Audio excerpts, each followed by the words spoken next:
আজ হচ্ছে রবিবার, তো সেজন্য দিদি বলল ইলিশ মাছ আছে 2 পিস, তুই ওটা ভাপা কর। তো সেই জন্য আজকে আমার ডিউটি। তো আমি একটা বক্স নিয়ে নিয়েছি, তার মধ্যে দিয়ে দিয়েছিলাম ইলিশ মাছ, সর্ষের তেল, কাঁচা লঙ্কা আর সর্ষে পোস্ত বাটা।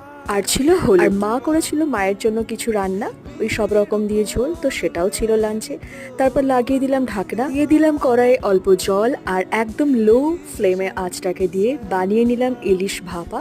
সাথে ছিল শাক, উচ্ছে ভাজা আর পেঁয়াজ। তো লাঞ্চ করে নেওয়ার পর আমার ছিল একটা ইম্পর্টেন্ট কাজ, সেটা হচ্ছে আমার আঁকার টেবিলের অবস্থা দেখেছো তো, সেটাকে পরিষ্কার করা ছিল আজকে আমার বিশাল গুরুত্বপূর্ণ একটা কাজ। তো সেটাকে পরপর ক্লিন করে একদম ভালো করে সাজিয়ে রেডি করে নিলাম, কারণ আমার পরপর কয়েকটা অর্ডার আছে, সেগুলোকে আমাকে এই টেবিলের মধ্যেই করতে হবে কমপ্লিট। তো বাস এই যে একদম পুরো পরিষ্কার হয়ে গেছে টেবিলে, অ্যাকচুয়ালি প্রচুর জিনিসপত্র আছে যার জন্য খুব হিজিবিজি লাগছে।